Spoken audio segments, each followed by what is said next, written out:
Lucy has found herself some clamshells, and they're good. I don't know if there's any clams in them, but she doesn't care. They taste like clams.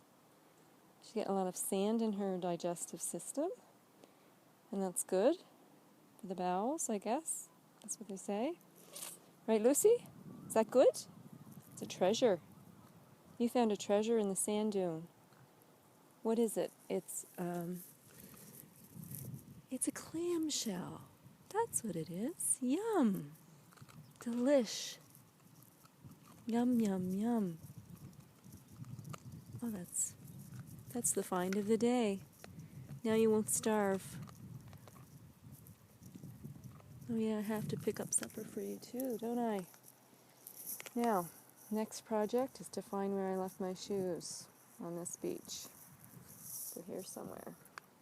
I think they're way over by that building. And more new buildings coming up. Where are these people coming from? All over the states, I bet.